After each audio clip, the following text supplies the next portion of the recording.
Welcome back to the vlog. Been a little while, I'm very sorry, but I've been very busy, and busy in a number of ways which haven't been productive for the boathouse or for brewing or for anything or for the club or anything, but busy nonetheless. Getting ready to have another little bit of a do, and so I thought I'd dust all this off, refresh my memory how it all works. Then I went to have a cup of coffee, and suddenly this started crackling like mad, like an arcing sound. Now this is the amp, so it's picking up on some kind of electrical problem somewhere. I immediately thought it was the main distribution board, three-phase distribution board we've got, because we had a problem with that once before with a loose neutral connection. So turned everything in the building off, went upstairs to the DB and checked all of the connections. No problem. Now, while I'm at it, I'll just double check the tightness of properly. So I use the torque screwdriver. So they're all bang perfect, spot on as it should be. Oh fuck me, what's going on? And then I noticed this little DMX controller here, same as this one, but they operate separate DMX fixtures in here in the building, wasn't working. Oh, that's strange. It's normally fine. Took it all apart, took this out, and it's a little power supply that came with it. Little 12-volt power supply, which had the coil inside had obviously broken down, shorted out, and was about to go bang. So took that out. I've put a solid state one in now. 1 amp more than the 200 milliamp this requires. But yeah, I mean these are really good, these Leadmaster 64s. I mean, a few years old now, but they really are excellent. Only 64 channel, but superbly configurable and brilliant. But they come with a really cheap poxy sodding power supply. Why do manufacturers do that? Anyway, we can turn all this off now. I've no idea why manufacturers feel it necessary to do that. So this is all getting ready now for the next stage, which will be building all of this in.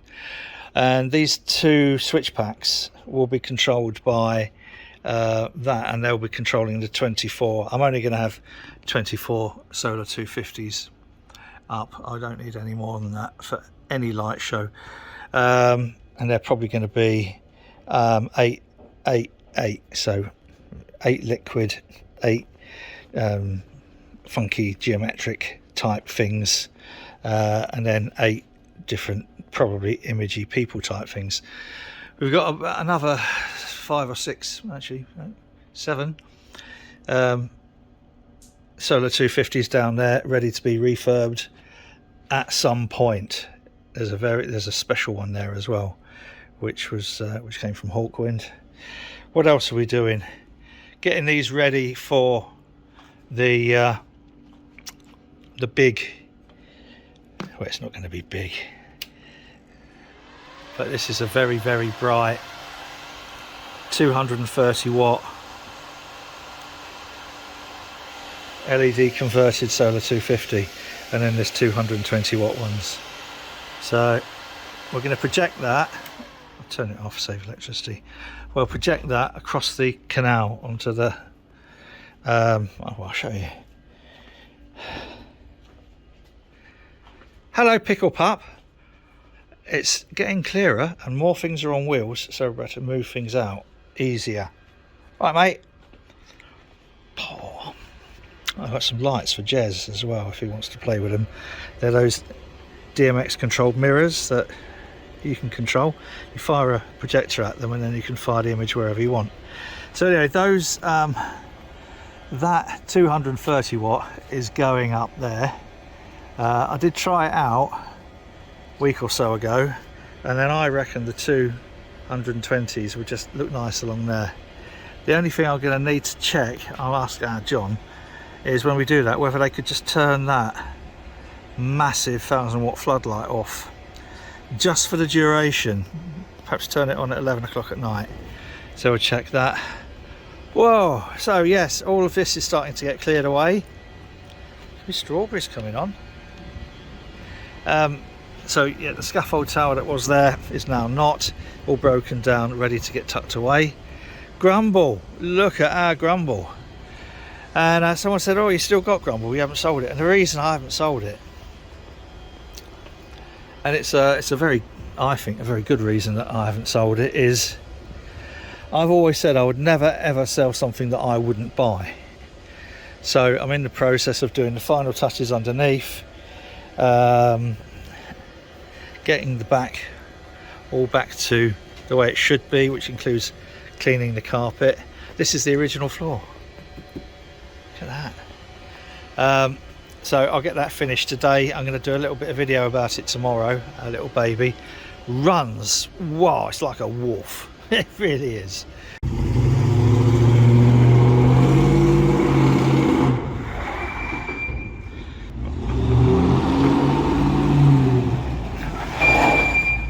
So that's sort of like where we're at. That's the carpet from the back, which I have washed it, letting it dry off. What a beautiful day, isn't that? What a smashing beautiful day. So getting closer to all of those like logical things, one thing that needs to slot in place before another thing. I'm desperate to get the little brewery built outside, so all this, that, those, and quite a bit of other stuff will be out there. And then I'm desperate to get the bar over in that corner and get all of the arty, crafty, tooly, whatever stuff upstairs into the workshop when we've moved onto the boat. But bloody hell, getting all these like one thing after another. Yeah, right, 4 ciders in there, and then this is all the craft taps. If I remember, I'll put up the tap list that we had. We've got a do coming up next Wednesday, just a little, you know, thing for members and whatever to get together.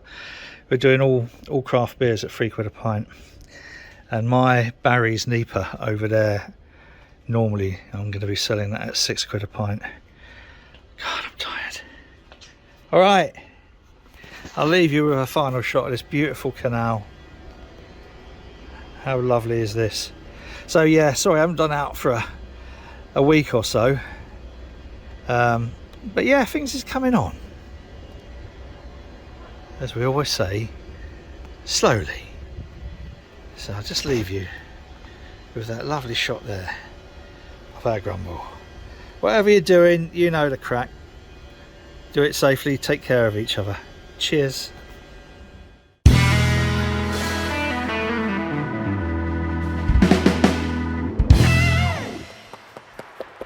There is a risk that the government is becoming out of touch with what people are actually doing. I mean, I have some perfectly respectable neighbours, good bourgeois types who, without giving the game away or naming them, you know, whenever they're sitting in of an evening, got nothing else to do, they roll up a spliff and quietly smoke it.